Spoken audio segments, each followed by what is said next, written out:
Thanks for joining us tonight on Com Center. Drew, how are you doing tonight?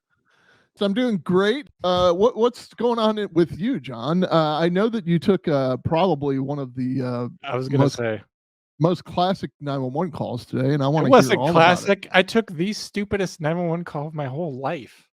But I don't know if I could share because, like, I don't know if you've noticed in the past 25 episodes, I've actually never talked about anything specific from my job. Oh, have you been fired? I mean, it's possible that, like, I'm a cart attendant at Costco, but I guess if you can't get a membership there, they're not going to let you work there either. So, Yeah, that's the truth. someone dialed 911 today because there was a typo on a website. They dialed 911 because they assumed, because they saw a typo, that their computer had been hacked, which, even if your computer's hacked and like all of your sensitive information is being downloaded to China in real time, maybe that's still not a case for a rural 911 dispatcher. A small town country 911 dispatcher is not going to have the CSI cyber division, launched out to your house to go, unplug your computer from the wall or whatever you would need to do to stop Right. that from happening. But yeah, the typo was a zip code that they were seeing on a page, and like, is this a legitimate zip code? And I wanted, it's so hard because I got such a mouth on me, as you all know, but I just wanted to be like, this really seems like a job for the postmaster general. Maybe you should call them. But I was pretty firm with them. I said, this is a gross misuse of 911, because normally, like, when people dial it for stupid reasons, I kind of just try to have good service and, like, still kind of try to point them in the right direction, because some people, really are just do need help. But like, if you were dialing 911 because you see a typo on a website, like, you're far out. There's like not even a chance that it's secretly a domestic at that point, So I'm pretty much just gonna let loose on you. Like, this is a gross misuse of that. But the last 30 minutes or to an hour of every week before I leave work and come to this job, it's like a weird, intense time. I was telling a friend of mine, like, elementary chaos theory suggests that human behavior would be such that you wouldn't know that 3 p.m. on a Thursday is just like the time when the whole Yeah. county is going to shit the bed, but somehow it's just predictable and reliable. Like, even my partner was like, well, it's 3 o'clock, here we go. And, I pack up all my stuff because I don't want to do that. When I leave, I want to be ready to go now. And sure enough, like, as we're leaving, like, I'm trying to enter a stolen license plate that got stolen a week ago, and someone's texting 911 because they're a victim of sexploitation, which is also not a reason to dial or text 911. It was just awful. I So think it's ironic, actually. It's ironic when somebody texts, you know what I'm saying? 911 to text, or text to 911, because like this is how you got in this predicament in the first place. yes, you're from texting, You know what I mean? communicating with the wrong person. The funny Yeah. thing is, what doesn't make sense is that a number of people have texted to 911 believing that texting to 911 is the way that you report internet crimes. And it was never advertised that way. I don't know if that's a common experience nationwide or with any other 911 dispatcher, but people are always like, I sent pictures of myself to this person, and now they're saying they're gonna, they found me on Instagram and they're gonna send the picture to all my Instagram friends or whatever, which, maybe I think the truth is this, Drew. I figured it out using this thing called empathy. I think that I read it in a book. It's Yes. at first I thought empathy was when you trick someone into feeling sorry for you. But anyway, empathy is when you know what someone else is thinking. Like, you get in, it's like a psychic trick. Anyway, so these people they're ashamed is what it is. So they don't want to get on the phone and say, like, yeah, I took a picture of my basement and sent it off to Nigeria. And now they they want to send it to all my Facebook and Instagram friends. And then when they're 17, I have to let them know that they're trafficking in child pornography. So they probably want to avoid that conversation on the phone and have it text. The thing is, though, is that a lot of times people will text to 911 and they're in the wrong jurisdiction. They'll say, like, I live here, or this happened here, and it's just like, well, you're texting me about particularly something that happened after the fact. I'm not even the right person you need to talk to. So Yeah, I really don't even care. It's probably your yeah, response most no, of the there's time. Like, a you've transfer hit protocol. the wrong guy. Yeah, What's that? there's a transfer protocol where you could actually just hit it a few keystrokes, and you could send it to the PSAP that it needs to go to, and it sends all the previous texts with it.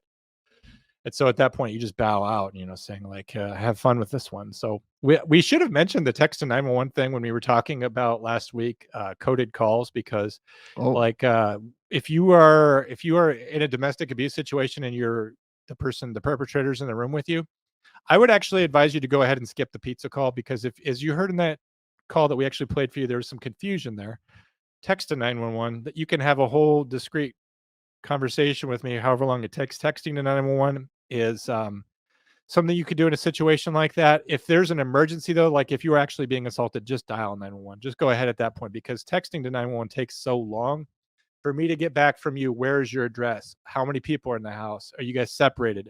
Have you been hurt already? Do you need an ambulance? Is he threatening you? Is there a history of violence? Does he have weapons in his hands? There's so many questions that if we have to text that back and forth, that's really going to delay the process. And so if there's anything really emergent going on, call 911. But if you're in a situation like that where, you've just been battered by your domestic partner or whoever's in your house with you, or you're in some sort of situation where it's not emergent, like your life's in danger right this second, I would, text to 911. If all else fails, just dial, but you can use that instead of, ordering pizza. Well, you could essentially order pizza over text as well, if you wanted to do that. So think about that. Except when your accuser picks up the phone and says, like, why are you texting 911 that you want mushrooms and pepperoni? Well, I mean, you got to do what you got to do. Except that it won't do anything. So I just recognized a problem with my audio, John, and I'm not. You want me to flapjack this shit? Because no, you don't need to flapjack anything. I don't think. You tell me when you're ready for a ghost bed ad read. Because let's just pray. Let's just pray. The Audacity is not working, so let's just pray that the audio comes out wherever it's supposed to. Yeah, I'm not recording locally either. I guess we're gonna have to fake this whole episode. I think we're gonna get in trouble for this. So anyway, we're gonna have a great show tonight. Speaking of misusing 911, that's the theme, the crux tonight. I could tell you, I worked so long ago in the profession that some of the more frequent 911 calls we would receive were from the Blockbuster on Brandon Boulevard, because people would complain that the return bin was full and the store was closed, and they were going to get hit with a late fee. That is the God's honest truth. That does seem like a million years ago, and it was only 200,000 years ago. Now, John, why were you not allowed to join Costco? I told you I would try to sponsor you. I do believe that your mom was an employee who was denying your benefits, but well, no, that was just a joke about my mom. What happened is okay. So I live in a small town. All right, so we've always had Sam's Club for as long as I've lived here, and so all the big bulk warehouse people worked at Sam's Club. Well, probably about 10 years ago, they opened a Costco in my town, and all the people who liked working at big bulk retail but didn't like Sam's Club, they all went over there. So when I was about 22, I had a Sam's Club membership, and like, who among us wouldn't relive those years differently? Like, go back in time and say, like, make different choices when you're 22. Sure. Okay. The thing is, all those people, who knew that I wasn't allowed at Sam's Club, knew that I wasn't allowed to go to Costco. It's kind of like one of those, like, collective unconscious, collective memory things, like, and it's being a small town, people know who I am. And like, particularly since I worked at Target and I worked right at the front door and I wore this beautiful, like, iconic uniform, like, people in town know me. They're like, oh, you're the officer at our local Target store, which, I've just recently resigned from there. I don't know if you knew that I was still on the books, but no. Anyway, so like, your history goes with you, and then this is even before social media, and they didn't let it go. So, but I go down there every year and I give them my whatever it is $60 application fee, and the guy that takes it is like some under manager, and he goes and he says, it's like almost like a used car situation. He goes, let me go talk to the big guy, and they go in there and they go in this office, and it's behind glass and it's not even mirrored. But they're like talking back and forth and like looking at me, and I'm just like sweating the whole time. And like one time I like got in line for a hot dog because you can have that, and then like he opened the door and like, you cannot do that, just to let me know that I could not yet. Not yet. But they inevitably come out and they said, like, listen, Mr. Bates, I use that term very loosely. I appreciate your application and your application fee. However, this is not what you're just not what Costco's looking for at this time. I don't want you to have any hurt feelings when you leave here. I want you to know you're invited to apply again in the future. We ask that you wait a year. Maybe the situation will be different then. Well, it's been 6 consecutive years, and just it's if I didn't know better, I would say it was personal at this point. So I was over there the other day, and so I'm walking out of Costco, and I just it hurts to get rejected like that. So I was in my car and I was tearing up a little bit, and I guess maybe it was a little bit more than just tears. But the cart attendant was putting carts right next to my car, and he could see in, I guess. And I didn't think anything of it at the time, but all of a sudden, like Brian, the manager, like full manager, comes out with like a dust mop, and he's coming at me and telling me to get the hell out of the parking lot. So, am I welcome to apply again next year? Like, I don't know.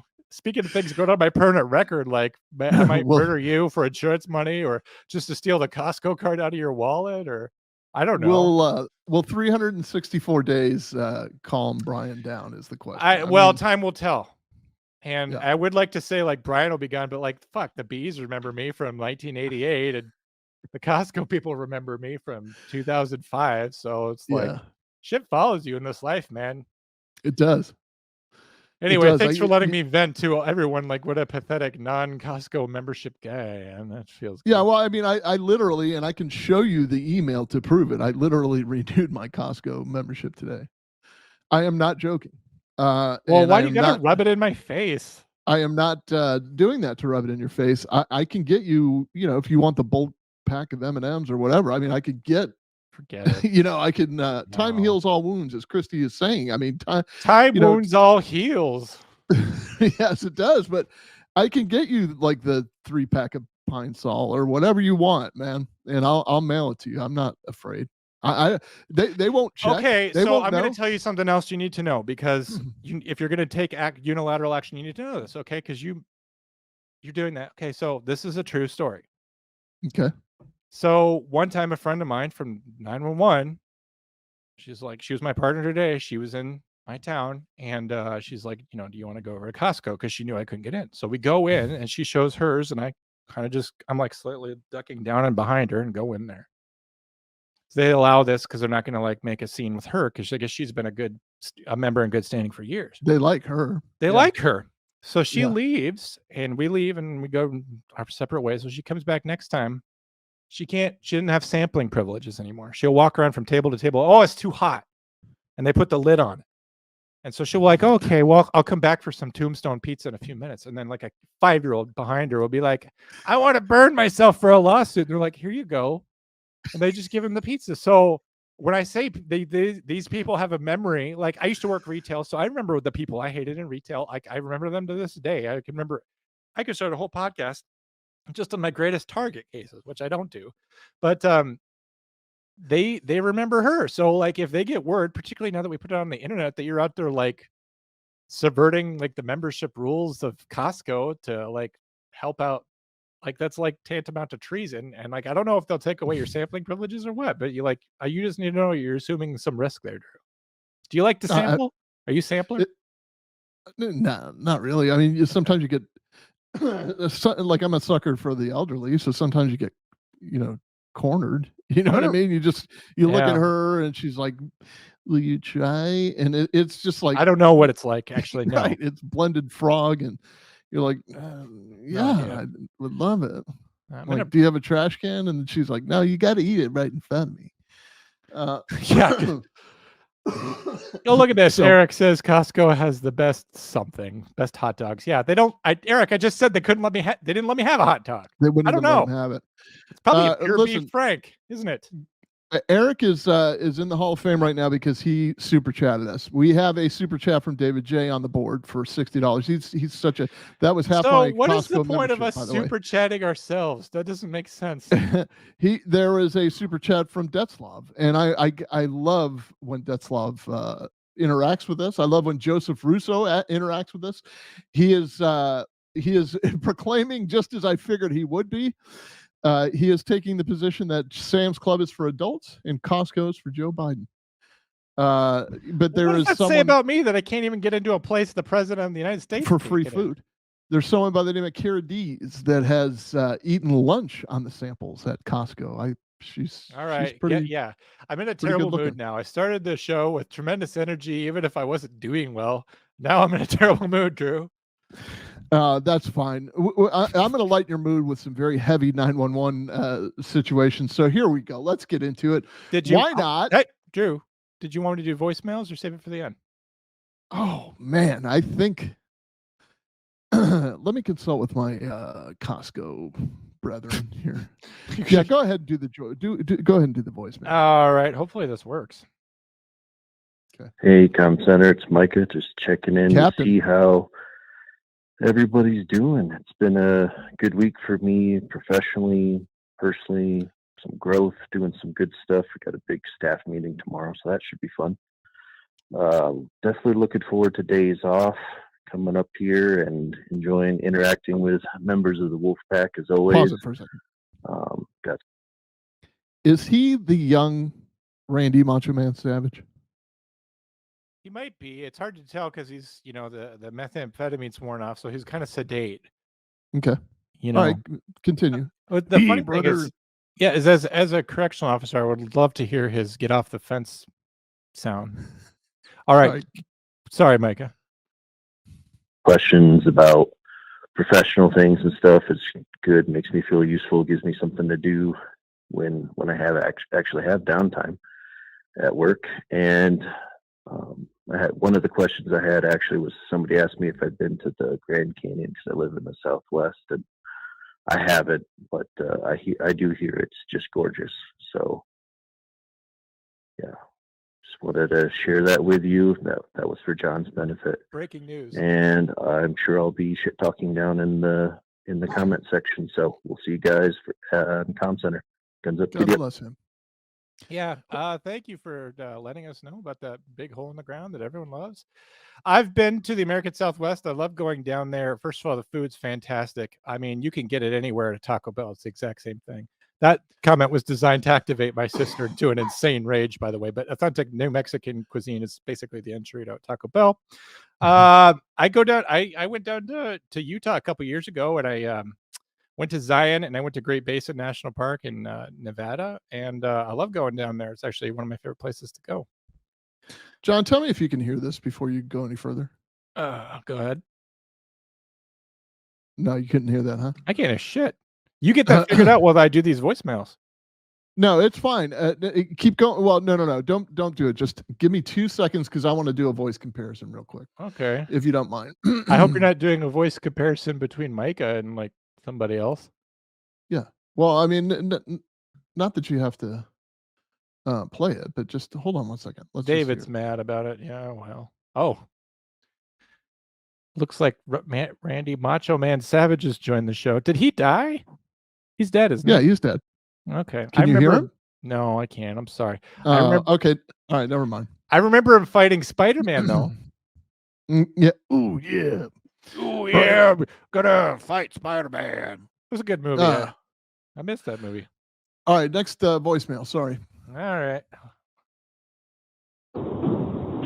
Hey, Com Center. My name is Anthony, and I'm a code enforcement officer at the once great but still beautiful Pacific Northwest, and I work John's nightmares. So, John, we have a bee ordinance in my city where people are allowed to keep bees under certain circumstances. And the case came to mind the other day that I worked recently about bee poop. As we know, everything poops, but I bet you didn't know that bee poop is essentially honey with poop in it. Oh my God. And the complaint was that this gentleman's beehive near this residential area was manifesting in a bunch of bees shitting all over their cars. Anyway, I just had to share that. John, you have a new nightmare. Congratulations. You know what really grinds my gears about being a... I'll interrupt you, police officer. Did I figure that bees pooped honey? I mean, I haven't considered it, which is weird because I have considered most things, but it makes sense to me that it would be honey and then some sort of, some waste product there. I'm not happy that bees are out there shitting on things. You're right, it makes things worse. You know what else I don't like? The idea that like bees like that they're near me when I'm asleep. I don't like that they're thinking about me. I don't like that they watch me as I come and go from my house. I don't like that they lie in wait all winter until it's warm enough for them to like, go through with whatever their plans are that they made all winter. They sit there and lie and wait all winter and watch me. And it doesn't make sense because it's like, so why do bees even get through the winter? Okay. Because it's like minus 35 here. So tell me how bees, first of all, survive the winter. Like I barely survive and I'm warm blooded. And these bees, anyway. So yeah, they bother me in a whole bunch of different ways. I did want to say though, before I like go insane, code enforcement officer, welcome to the show. You are more welcome here than any firefighter. I actually did a ride along once with a code enforcement officer. If you want to know why I never became a cop, it's because I did 2 ride alongs. Highway patrol, code enforcement. We literally get in this like Chevy Astro and drive around town doing code enforcement. And I was told, oh, it's kind of like a ride along, like with a police officer. And we get in there and he goes, I know someone with a bunch of car batteries in their yard. Let's go see if they're there so we can cite them. And I'm just like, man, law enforcement's everything I dreamed it could be, driving around, harassing people for utilizing their own property in a gross way. So yeah, why I never became a cop. Drew, any thoughts on the bees or code enforcement? No, God, no. I'm not going to agitate them. That's like you in Costco. I'm not going to do that. All right, here's what we're going to do. We're going to go through 3 scenarios of different turnouts of 911 calls, and the whole point is to tell you this: like, they're 3 very different things, 3 very different reactions on the dispatcher's part, which I want to get John's take on, and then 3 very different outcomes that are extreme. They're extreme examples, but they happen, and they happen more often than not. So here we go. We're going to start off with clip 1. Florida deputies respond to a 911 call of a child drowning. 911, what is the address of your emergency? Yeah, my next neighbor, a little boy is drowning right now. I don't know. Your phone's cutting out. What is the address? 1156th Street. That's where I live. I live next door to them. Deltona Boulevard. 56 what street? 1156 Ring Street. Okay, what's going on? A little kid, I think he's drowning next door to my house. Drowning at 1156 Ring Street? Oh my God. He's Anybody outside with him? Yeah, they have a couple of kids next to him and everything with the family. Is he still in the water? He's in water. He's still in the water? I don't know.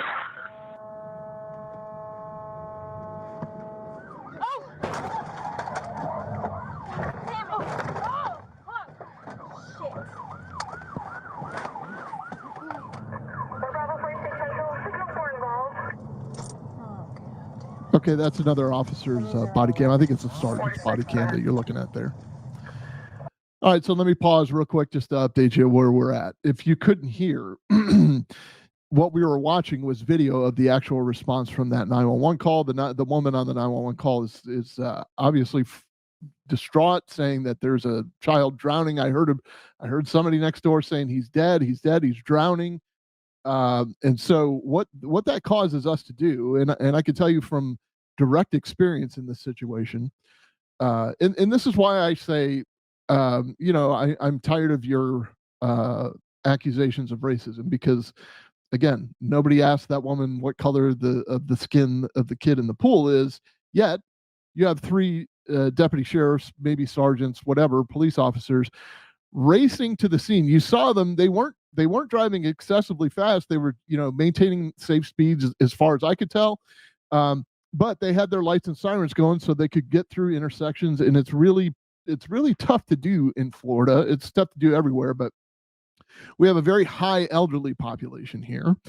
And we also have a large swath of kid drivers who are paying attention to their texts, and so is everybody else, quite frankly, nowadays. So riding somewhere and needing to get there fast is a very white knuckle experience. And that's what these officers were facing. Now, there was a passenger in the car, in the patrol car, that you could see that there was a Dwight Schrute air freshener hanging from the rearview mirror, and they were attempting to clear an intersection. They were trying to get through. In other words, their light was red, but everybody else was green. You're in an emergency vehicle. You're trying to get to a kid who is drowning, and somebody disobeyed the emergency vehicle. They were paying attention to the traffic light, which is natural. However, when there's a large police car in the middle of the intersection, you should, or a fire truck or an ambulance for that matter, you should probably stop. So they didn't, and the result was that deputy there was in a crash. They saw it coming. Probably, luckily for them, they saw it coming. It drove them into a tree. It looked like it knocked some branches off. And then, so they announced over the radio, "Look, I've been in a crash." Now, what this does is it creates a whole separate set of emergencies. You've got probably the closest fire unit or fire rescue paramedic units on the way to help a drowning child, and every officer that's available, because more than likely, since we're already on the street, we're going to be closer than they are. Now you've got a whole new emergency to deal with, and you're concerned about the citizen, you're concerned about the officers involved in the crash, you're concerned about getting safety and first aid to them. So, John, what do you take away from all that? There's a lot to unpack there. I guess first, any kind of kid in danger call, we mentioned this before on the show, but it's going to, kind of light a fire under everyone just a little bit more than usual. It's not that we don't care about every kind of call, but like I've said before, when a kid's in danger, everyone kind of, steps up their game to that. It's so frustrating when you have anyone in kind of a difficulty breathing call, whether it's drowning or cardiac arrest, and your caller is distraught and they're not doing any rescue measures. My first thing that I thought when I was hearing this is like, do you know CPR? And if not, like, sometimes 911 dispatchers will resort to this, but it's like, can you call for help? Like, go outside and scream, like just start screaming, "Help me," because maybe a neighbor, is a trained rescuer, maybe just someone who has the emotional detachment to at least get involved and maybe start doing some compressions or something. When the deputy gets hit, you don't want to divert resources. My number one thing would be to contact the deputy or the unit that got hit, and like, are you 10-4? Because if you're 10-4, like, let's keep the other units rolling towards the scene of where the kid's drowning.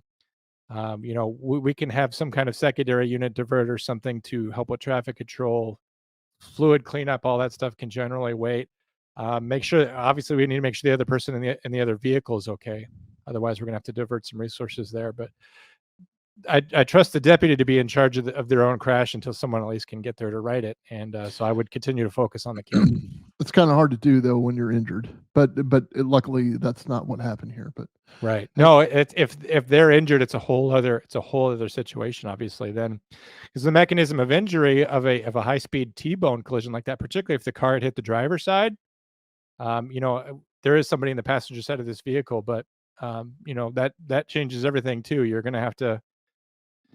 As a dispatcher, you have to find resources, and when you have multiple calls going on at the same time, things stack up, and all of a sudden you're almost looking at the same thing as a mass casualty incident. You can have so much going on to where it's like, tantamount to an active shooter. You can have, what is a mass casualty incident? Well, in this town, it's something different than it is for me. Where I am, it's just whenever your resources are overwhelmed, whenever you need to start sending people out of their emergency service zones to go somewhere else, you consider that a mass casualty incident because you're having to get resources that you wouldn't normally call upon. So, I would hate having to make the decision if, to send units one way or the other, but it's a horrible place to be in if you've got a police officer seriously injured in a crash on their way to help out a kid. Drew, go ahead.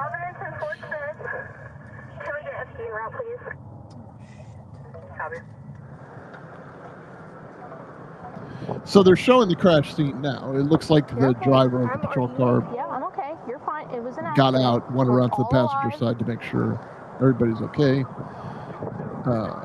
And she's saying, Okay, "I'm all right. we're Are you fine." all right?"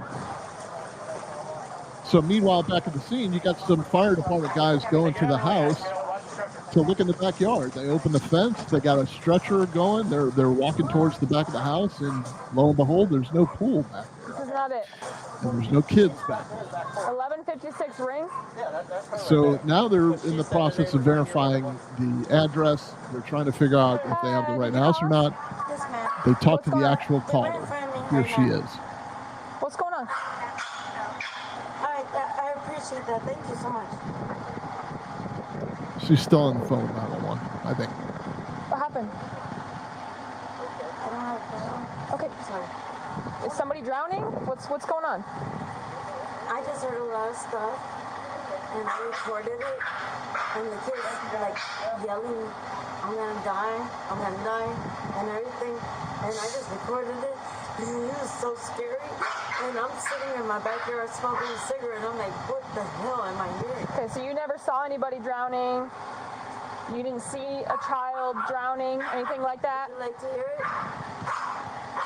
I'm just trying to verify before I get into that. You never at any point saw a child drowning, correct?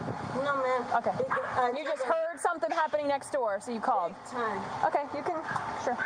So, But we already went over there. Everybody's fine over there, okay? Just to let you know, there's no kids that are hurt, nobody drowned, nothing like that, okay?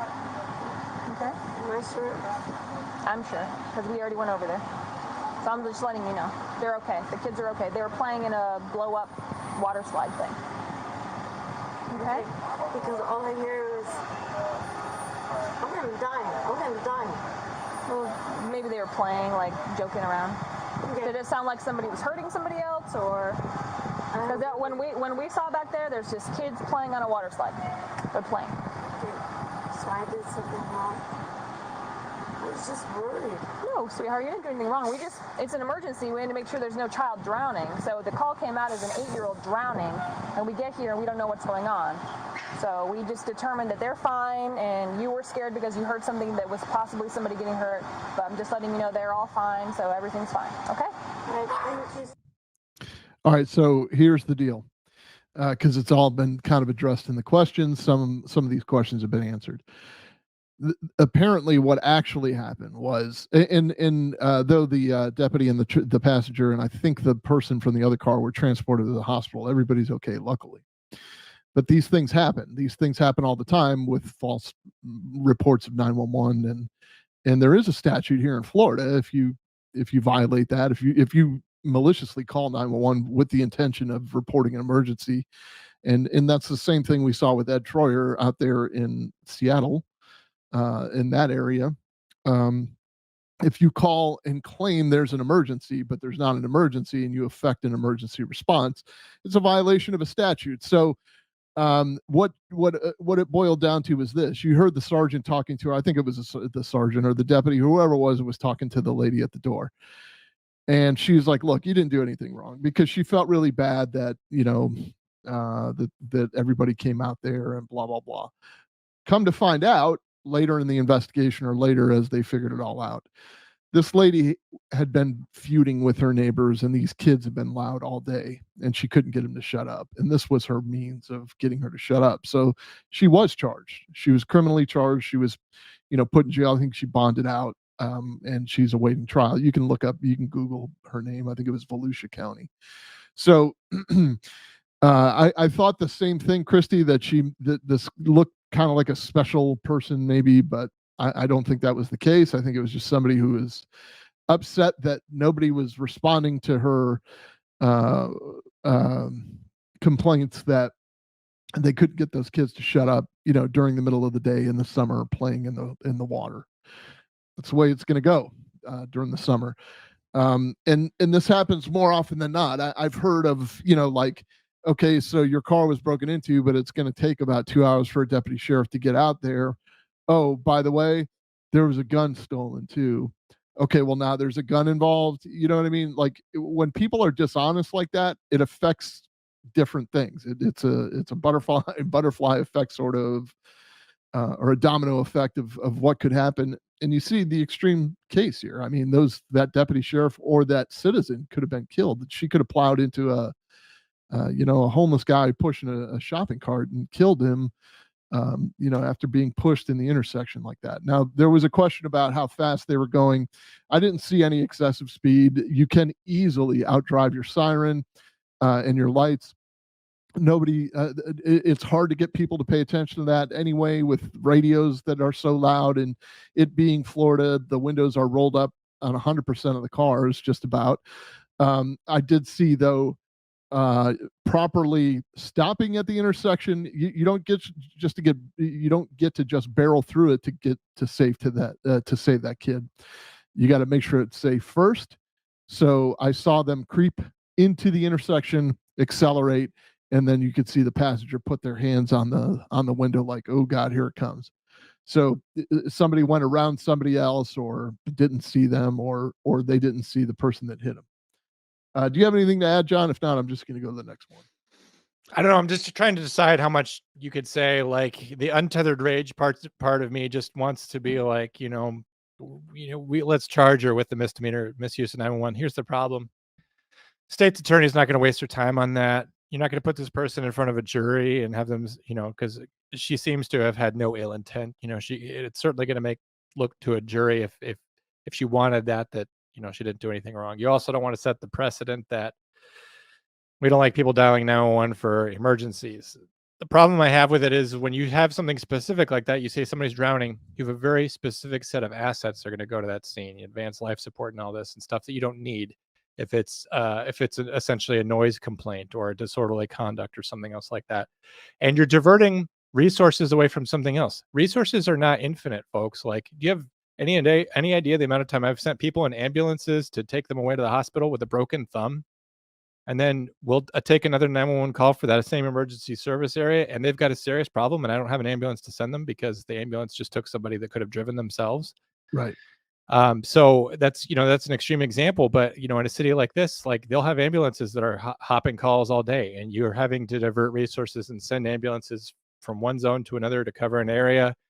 And sometimes you'll have ambulances coming from a far end of the city to go to another end because this is deemed a priority one call. A drowning is going to be priority one. They're going to get higher priority than anything else. You could, at this ambulance that went to this priority one drowning, it could have been already headed to another call, and it was diverted to go to this kid drowning, because obviously that's the more important call, right? Than, say, some other priority two thing, whatever that would be.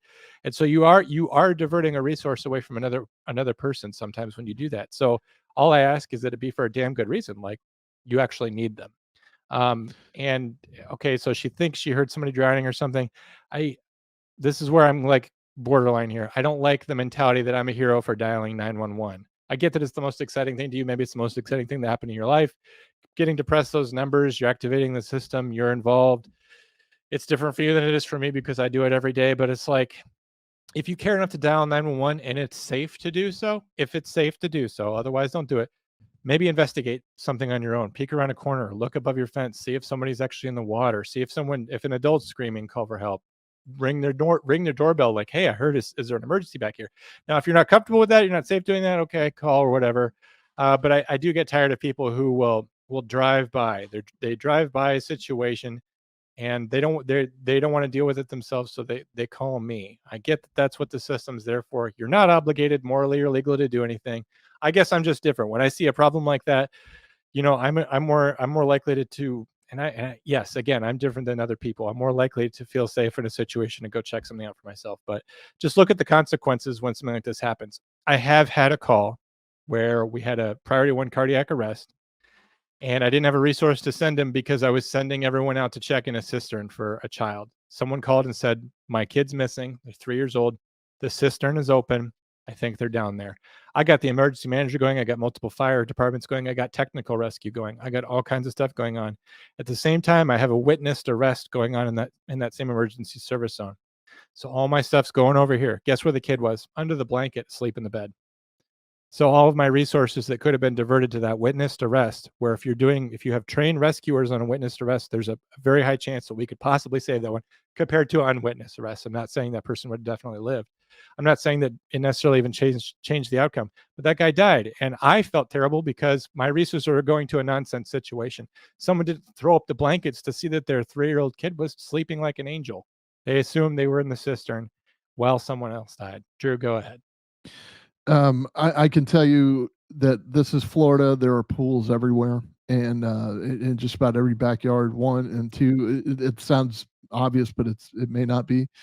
There are also lakes and ponds everywhere, and we respond to more drownings per capita, I guarantee, than probably, unless it's a coastal state. I mean, maybe Minnesota, but I could tell you this right off the top of my head. I have 4 child drownings that I can think about, and I'm telling you, they're nothing.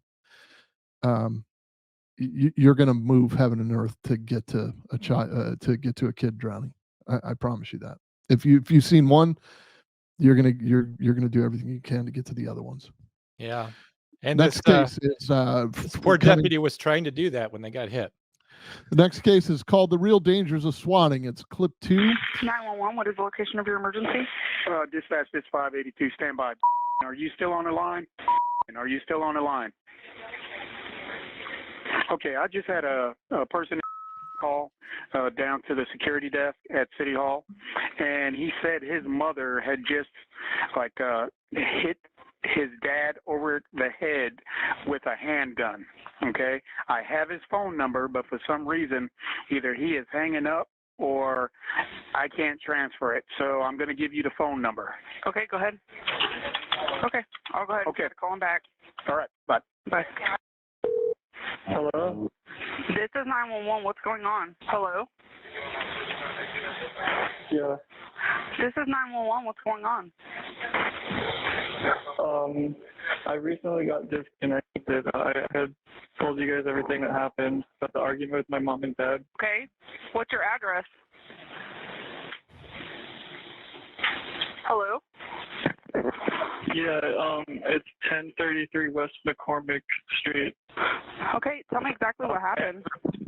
They were arguing and I shot him in the head and he's not breathing anymore. Okay, so what's going on right now? Are you there? So I made a little note to myself. Make sure you listen to her breathing, the dispatcher's breathing right now. Yeah. Okay, do you have any weapons on you? Yeah, I do. What kind of weapons do you have? A handgun. What kind of handgun is it? I don't know, it's my dad's. What color is it? It's black. Where exactly are you at in the house? By the closet. Okay, what closet? My mom's. Where's that at in the house? In her room, which is where she's at, and my little brother. You have a little brother? Yeah. I was on the phone with you guys earlier, telling you guys about it. I just got disconnected. Okay. Well, we're going to try to get you some help. Where exactly in the house, like, is this a one-story or two-story house? It's one story. Is it towards the front of the house, the back of the house? Well, like, it's like towards the back, I guess. I'm just pointing the gun at them, making sure they stay in the closet, my mom and my little brother. Okay, is there any way you can put the gun up? No. Are you guys sending someone over here? Because then I'm definitely not going to put it away. Okay, I'm just going to go ahead and stay on the phone with you, okay? That's fine. Until they get here, or? As long as you need me to, okay? Yeah, I'm thinking about, because I already poured gasoline all over the house. I might just set it on fire. Okay, well, we don't need to do that, okay? In a little bit, I might. Why would you do that? Do you have my address correct? Can you verify it for me again? It's 1033 West McCormick Street. My zip code is 67213. Okay. So which way does your house face? Like, does your front door face north, south, east, west? I don't know. It's just facing the street. My dad isn't breathing. It's kind of giving me anxiety, making me, like, paranoid. Hello? I'm still here. I'm still here. you're okay. Yeah, me too. Okay, are you white, black, Asian, Hispanic?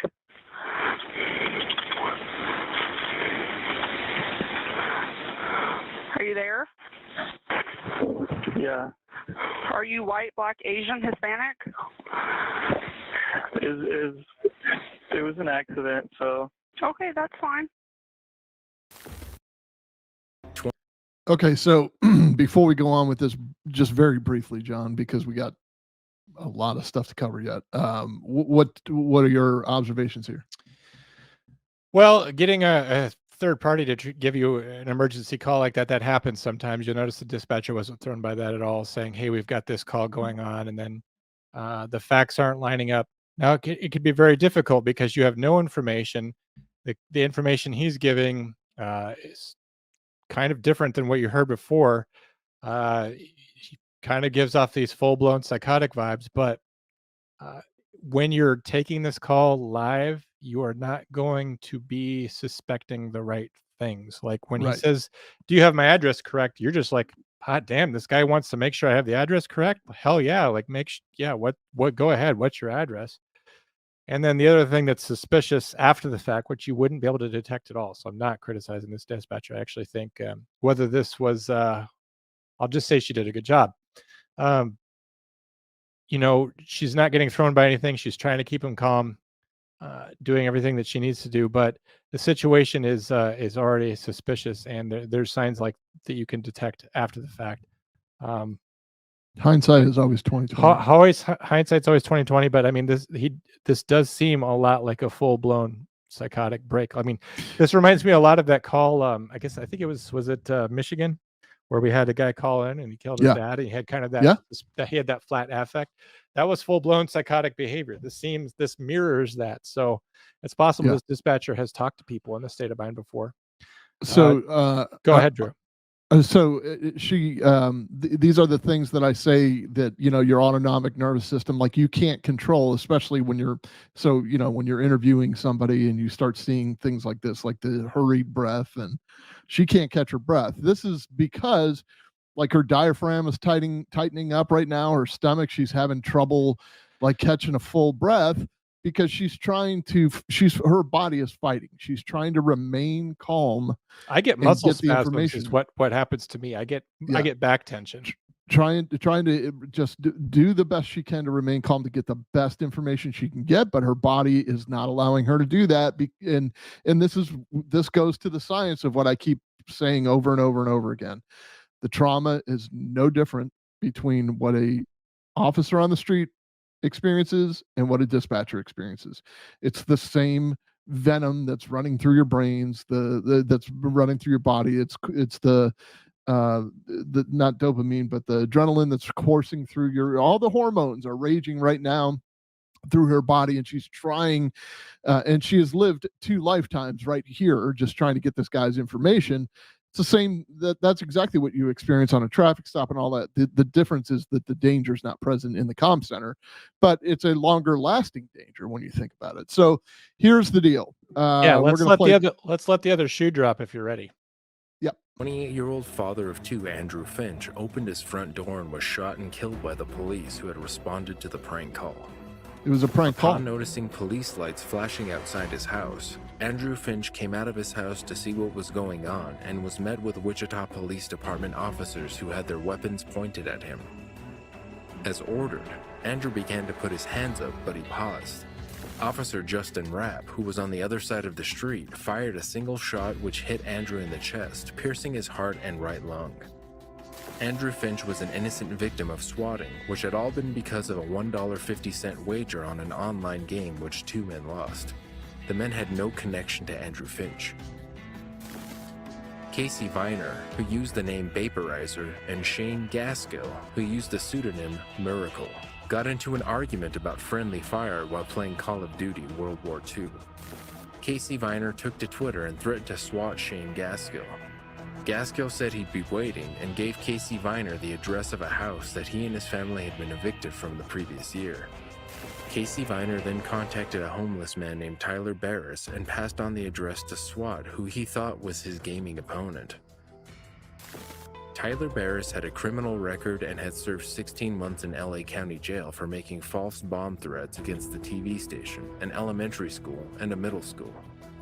He was also wanted in Florida for making approximately 30 other bomb threats and in Canada for harassing a woman. Andrew's mother heard her son cry out before the officer discharged his weapon. A police statement said that the officer had fired because he thought Andrew was reaching into his waistband. Casey Vina was just 18 years old and lived in Ohio. He was sentenced to 2 years community service and 1 year and 3 months in prison. Shane Gaskell was a year older and from Wichita. He was sentenced to 2 years probation. Charges. Tyler Barris, who was 25 from Los Angeles, was sentenced to 20 years in federal prison after he pled guilty and agreed to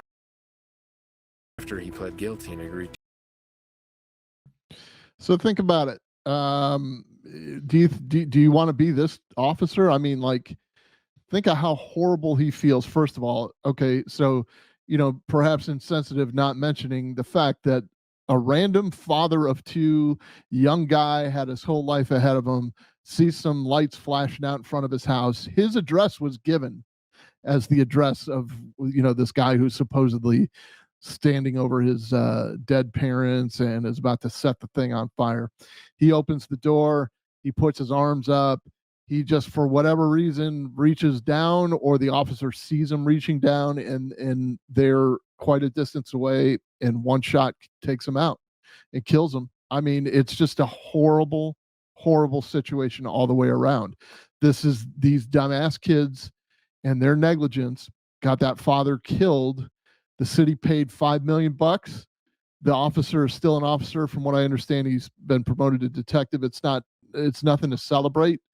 I don't think that he did anything intentional, but this family is without a son. They're without a brother. Those two kids are going to be raised without a father, all because of these three dumbass kids and their stupid conduct.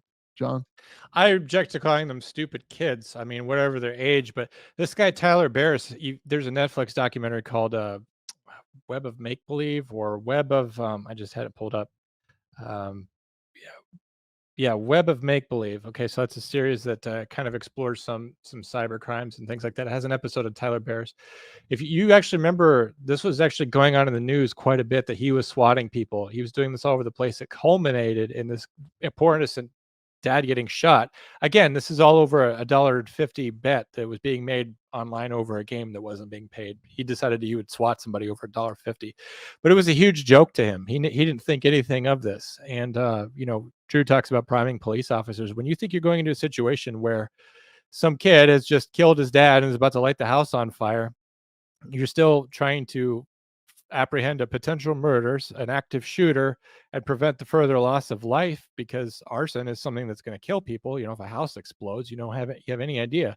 The poor dad, it's just like the Farmington case, maybe even a little bit, that guy had a gun. This guy opens the door and reaches for his waistband. The cop's primed to think that this is the guy that just shot somebody, so he's not going to wait around.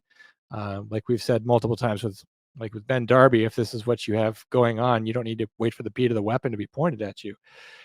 And it's just it's disgusting. And he got 30 years in prison, and considering all the damage that he's done, I'm not sure it's enough. And gosh, I don't think it's enough. Yeah, I mean, he lived in California, that was part of it. So they don't. That's maybe maybe that's like the worst punishment you can get in California. I don't know. So that 911 dispatcher that took that call, whole thing ended up being fake, right? Okay, so. But they endured some trauma believing that all of that was real. You don't just, when you hear, I shot my dad, I'm going to, light the house on fire, and you're doing everything you can to stabilize that situation until an officer gets there. You're carrying all that with you like it was real. It doesn't go away with a magic wand when you say, guess what? It was all fake. Ha, it was just a prank. You're fine. No, because you lived that out like it was real. That's the thing about being a 911 dispatcher. Yes. It's that whether it's real or not real, you experience it the same way. When you're a police officer or firefighter and you go to the scene and there's no pool and there's no kids in the back, you're pissed off and you're angry, but you didn't just go through a drowning like the 911 dispatcher did. Yeah, I just to in congruence with that, just remember too, when you arrive as a deputy sheriff at the backyard, and there's no pool back there, you have had a few minutes to at least get your thoughts together, gather your thoughts, and figure out what you're going to do, and help get EMS in there and do all these other things. But the dispatcher is hearing that raw. They're hearing it live as it's going down. They are not only experiencing it, period, they're experiencing it in real time. There's no delay.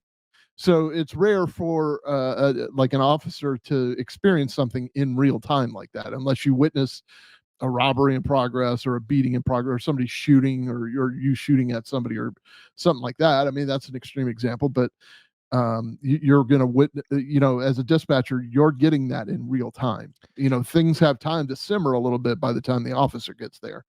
They have no time to simmer. Just for a little mutual empathy, I can't imagine being the police officer who responded to that drowning call, and you're looking at this woman who's just like, I thought someone was drowning, and you have to say, no, you didn't do anything wrong, you're fine, when you hauled ass across the city and you are getting mentally prepared to face your worst nightmare, which is you doing compressions on a kid that will ultimately be ineffective. Like, I know police officers who have done CPR that ultimately didn't save an infant, and it destroyed them emotionally, and it really hurt them professionally and personally. They carried that with them, that they held a baby in their arms that passed away despite their best efforts to save them. So you've got a deputy, police officer, whoever, getting mentally prepared to go in there to do battle with life and death, to do whatever they can to pull this kid out of the abyss, and then get there and nothing's wrong, and you have to maintain your professionalism. I'm one of those people where, like, if I'm angry or pissed off, like, as you can see on this podcast, if you're watching live on YouTube, I get mad. Like, I get worked up. You can see that on my face. People can tell when I'm upset. I think that I wear that stuff pretty close to the surface. So I would have a hard time as a police officer standing right in front of her saying the words, you didn't do anything wrong, you're fine, have a good day. Drew.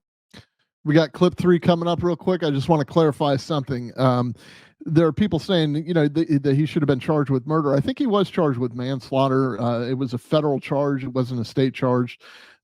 Just think of this, though. I mean, in the state of Florida, there's something called felony murder, which means if you're in the process of committing a felony and somebody dies, you'll be charged with murder for committing for causing that death, so to speak. Right. So it has to be a felony. So if your friend decide to commit a bank robbery and you go down there and somebody gets killed as a result of that, and you were, a co-conspirator in that action, you could be charged with felony murder. If it's just a misdemeanor, though, like a false 911 call, there's no charge. There's culpable negligence, which means that, your dumbass conduct got somebody hurt. But I was surprised, though, that the other people involved in that, one of them got sentenced to like probation and community service. Like, I need to go back and watch the documentary and watch what their involvement was, because maybe they knew something and withheld information or something. I'd have to go back and see why. Because, if they were involved in, if they were playing a game online and they make this bet and they don't pay it, like, that's a civil matter that no one's going to entertain. So, like, what is it that led to them getting criminal charges? I'd be interested to watch that. Yeah. All right, clip 3 is the Phoenix Police Department. They respond to an intruder that was shot by a homeowner, or a homeowner that was shot by an intruder. They're trying to sort that out. Occurred in the area of 54th This is a critical Avenue incident debrief that they do as part of their later identified as 36-year-old Morris Jones, reported his wife had been shot by intruders during a robbery. Here's the audio from the 911 call, which was placed at 2:10 a.m. The call appears to be on speakerphone, and 2 male voices can be heard. One is Jones, and one is victim Lobley's adult brother. Phoenix 911, where is your emergency? It's a gunshot wound. It's a gunshot wound. Where? We had an intruder. That's the address redacted. Is that a house? Yeah. So you shot an intruder? Baby, wake up. Wake up, baby! Hello, is somebody there to talk to me? Very frustrating when they won't pay attention to the Wake dispatcher. up. It's a gunshot wound. We had an intruder. I got that. Can I talk to one person who got shot? I've said My that wife. before. They came in here trying to rob us. They came in here and robbed us. Okay, how many were there? It was 3 of them. Did you They see keep the it race, going. white, black, Hispanic? They had masks on. I can't say. Okay, did they all have weapons? Yes, they are. Baby! When did they leave? Don't wake up! Wake up, baby! Wake up! Wake up! At about 2:15 a.m., the first officer arrived at the house and approached Jones, who was standing in the threshold of the front doorway. Jones waved his arm repeatedly, motioning the officer to come inside while saying, "Come on, come on." When the officer neared the front door, Jones raised a handgun that he had concealed by his side and shot the officer multiple times. The officer turned and ran down the street while notifying other officers he had been shot and needed help.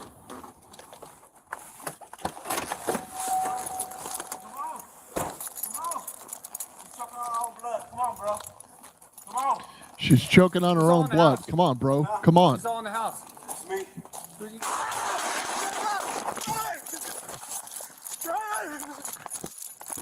God damn So it. what happens is the officer walks up to the house. The guy's standing there, no shirt on, in his sweatpants. He's bladed, and he's in the doorway, and he's saying, "Hey, come on, bro. She's choking on her own blood. Hurry up. Come on, come on, come on." So the officer picks up his step a little bit, and he gets probably within, I don't know, John, 5 feet. And the guy raises the gun that he's got tucked on his left side and just starts firing away at that officer. He hit the officer. The officer was able to escape, and you'll hear him, he's yelling 1099, 1099. Yeah. So those gunshots are from the second officer that arrived. I've been shot. 999. He actually saw the other next officer get on shot. scene arrived just as Jones shot the first officer. The second officer fired his duty weapon at Jones, striking him once as Jones went back into the house and closed the door. Here's the body-worn camera video from the first officer who fired his duty weapon. There will be no audio for this because he activated the camera after he shot. There's a delay. And there's a 30-second buffer that won't pick up. Over the next few no minutes, audio. multiple officers arrived on scene and set up a perimeter around the house. At about 2:28 a.m., Jones went outside to a small fenced-in side yard area and shot into the air in the direction of the police helicopter overhead. You got a nut. You got a nut bar. He's shooting the helicopter, for God's sakes. At about 2:32 a.m., Jones got into a vehicle in the garage on the backside of the house. Garage door is open. So remember, they had the house The surrounded. garage door opened and Jones tried to drive away. A police vehicle parked at the back of the house prevented Jones from leaving. So he tried to get out the garage. He tried to Squealing push can be heard the from car, Jones's vehicle as he drove into the police vehicle. but he couldn't get out. The car wouldn't move. It wouldn't budge. So he went back in the house and shut the door. Now remember, After the unsuccessful attempt to leave, Jones just remember, there are definitely two people in there because there are two people on the phone. They know that for a fact. closed the garage door and went back inside the house. At about 2:36 a.m., Lobley's brother came out of the front door holding a baby. Officers did not know this man's involvement in the incident, so they instructed him to put the baby down and walk backwards toward the officers. He followed their directions and was detained. Here's video that was captured by a photographer and later obtained by the Phoenix Police Department.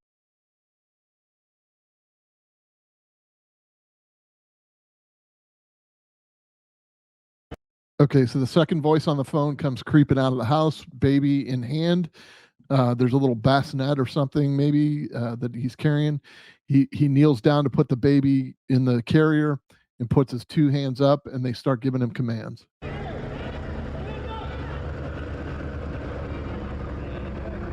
He was essentially a hostage, as was the baby. So he's walking backwards towards the sound of the voice. The baby is still on the ground right in front of the open door of the residence.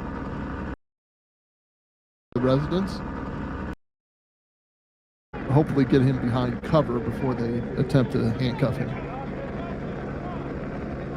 At least conceal him.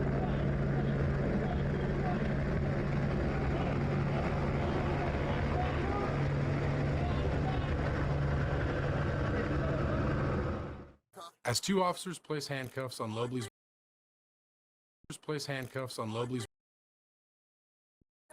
As the officers reached the front door, Jones shot multiple times, striking several officers.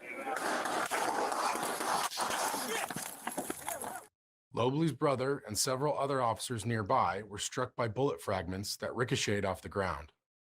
Here's the same event captured on a different officer's body-worn camera. Hey, come with me. Baby. Door. I got the baby. During this round of shots, Jones was inside the house at the top of the stairs, which are directly inside the open front door. She's saying, I got the baby, but what she is saying is, I'm going to tend to the baby. Yeah, she's saying that she's assigning herself the task so the others can focus. It's covered. Like the baby is covered. I got it. Yep. Unfortunately, when they get within, X amount of feet, that guy's got a rifle at the top of the stairs. He just starts picking them off. I'm shot. And that's his girlfriend's brother. It's not his brother. Here's yet another view of the event from the third-party photographer. So yes, he's at the top of the stairs shooting downwards towards the baby, and the officer's trying to rescue it. Officers from the Special Assignments Unit, or SAU, arrived on scene and developed a plan using armored vehicles and shields to rescue the baby. This occurred at about 3:30 a.m. I need it. Here, come here, baby. Come here, baby. Go.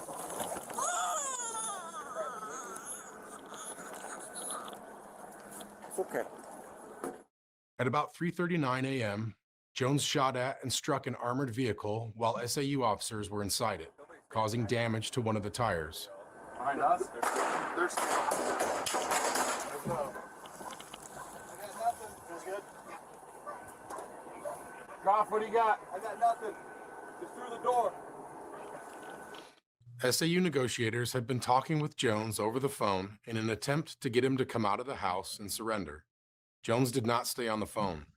The negotiators sent text messages and left voicemails as well. Morris, this is the Phoenix Police SWAT team. We are out here. We are trying to save your life. It is very important that I talk to you right now. This is the number you need to call, the number you need to answer. SAU officers launched gas rounds into the house to encourage Jones to come out. When there was no response, the officers eventually entered the residence and located Jones inside, dead, from an apparent self-inflicted gunshot wound. They also located the adult female victim, Shatifa Lobley, dead from a gunshot wound.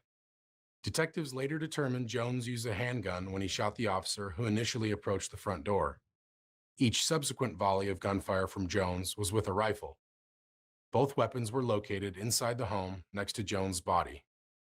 9 officers were injured by gunfire during this incident. 4 officers received significant injuries.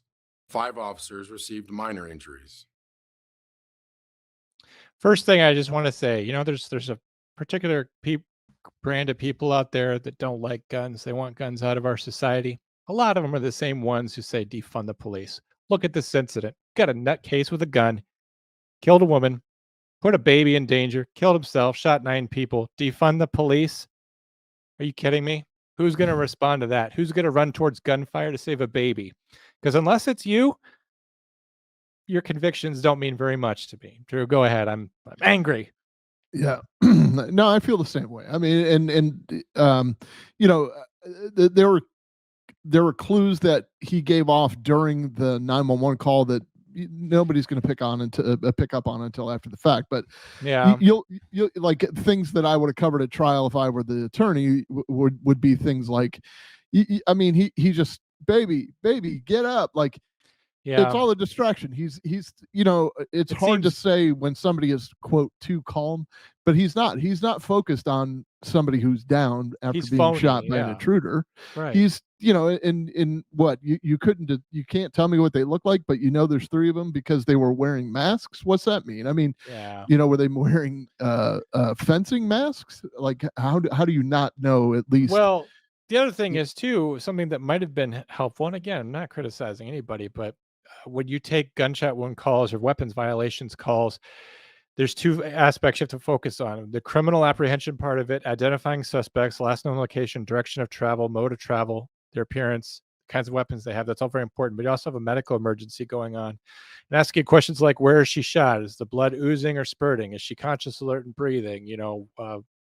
other medical diagnostic questions. You get him with this stuff, not that as a dispatcher you're looking for bullshit, but he's not going to have any way of answering that because he's making it all up on the fly. Yeah.